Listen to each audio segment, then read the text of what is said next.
لقد جاءكم رسول من أنفسكم عزيز عليه ما عنتم حريص عليكم بالمؤمنين رؤوف رحيم.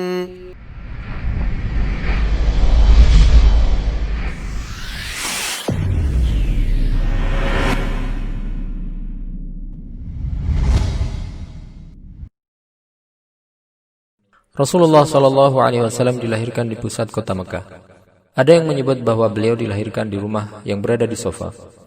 Kelahirannya bertepatan dengan tahun gajah, tahun di mana tentara Abraha berusaha untuk menghancurkan Ka'bah, tapi Allah SWT kemudian mengutus kawanan burung yang berbondong-bondong menghancurkan dan mencegah niat mereka.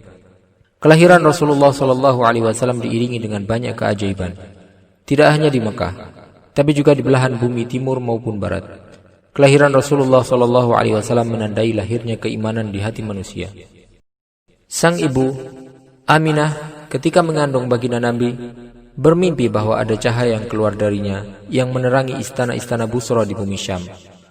Dia juga berkata, "Demi Allah, aku tidak pernah merasakan kehamilan yang lebih ringan dan lebih mudah daripada kehamilan ini." Ketika dilahirkan, baginda Nabi keluar dalam keadaan meletakkan kedua tangannya di bumi, seraya mengangkat kepalanya menghadap ke langit. Mimpi yang dialami ibunda Aminah tersebut terjadi berkali-kali, serta seolah ada orang yang berkata, "Mintakan baginya perlindungan kepada Zat yang Maha Esa dari kejahatan setiap yang hasad." Ketika ibunda Aminah merasa kesakitan karena akan melahirkan, saat itu dia hanya sendirian, tidak ada yang mendampinginya. Tapi dia merasa seperti ada cahaya yang meliputinya dari segala sisi, seolah Maryam putri Imran, Aisyah istri Fir'aun, dan Hajar ibu Ismail berada di sampingnya. Kemudian dia merasa ada cahaya yang keluar darinya. Setelah itu lahirlah sang bayi dengan proses persalinan normal sebagaimana umumnya. Ketika ibunda Aminah melahirkan, Ibu Utsman bin As dan Ibu Abdurrahman bin Auf yang menginap di rumahnya malam itu bercerita bahwa mereka melihat cahaya ketika bayi dilahirkan memancar dari timur hingga barat. Fatimah bintu Abdullah menyebutkan bahwa dia menyaksikan lahirnya Rasulullah SAW dan berkata, "Semua yang kulihat dari rumah tersebut terliputi cahaya, serta aku melihat bintang-bintang di langit mendekat sampai aku mengira bintang-bintang tersebut akan menjatuhiku."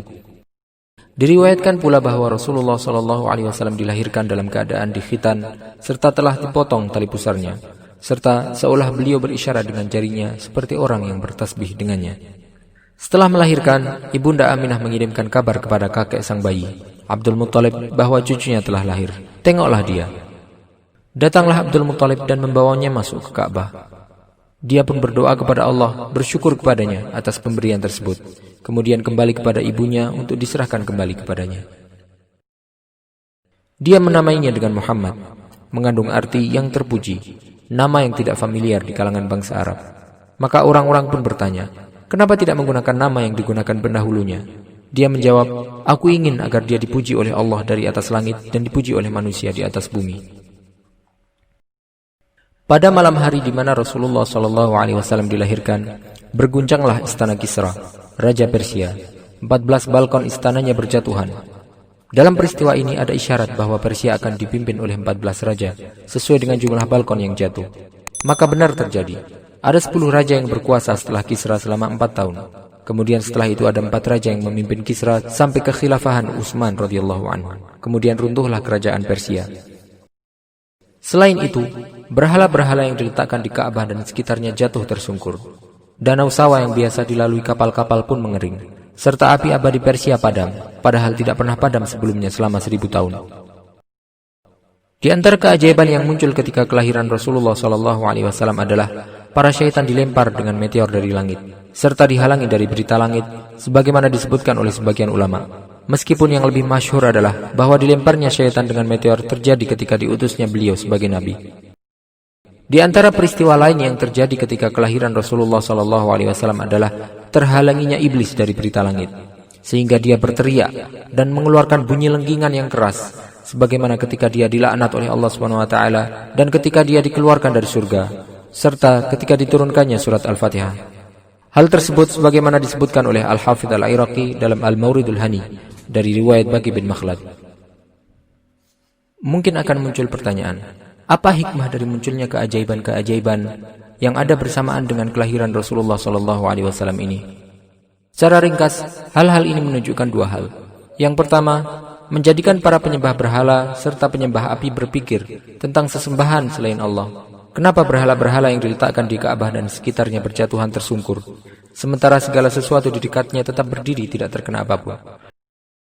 Dan kenapa api abadi Persia yang biasa mereka sembah bisa padam, padahal sebelumnya tidak pernah padam, serta dijaga oleh para pendeta yang tidak pernah lalai dari penjagaannya? Semua hal tersebut mengajak mereka berpikir dan mengetahui bahwa sesembahan yang mereka sembah selain Allah SWT adalah batil dan tunduk terhadap hukum alam. Yang kedua, dan yang terjadi di Mekah khususnya, membuktikan bahwa kelahiran bayi tersebut sallallahu alaihi wasallam bukanlah kelahiran biasa. Beliau, sebagaimana para nabi agung yang lain, kelahiran mereka disertai peristiwa-peristiwa ajaib serta fenomena aneh, sebagaimana disebutkan oleh Al-Quran yang menceritakan kehidupan para nabi, maupun kabar yang disebutkan oleh para ahli kitab. Semua hal tersebut dianggap sebagai kejutan bagi hati nurani orang-orang yang tenggelam dalam lumpur paganisme serta penyembahan api dan penyimpangan dari penghambaan kepada Allah SWT yang Maha Esa. Inna Allah wa malaikatahu yusalluna 'alan nabi. يا أيها الذين آمنوا صلوا عليه وسلموا تسليما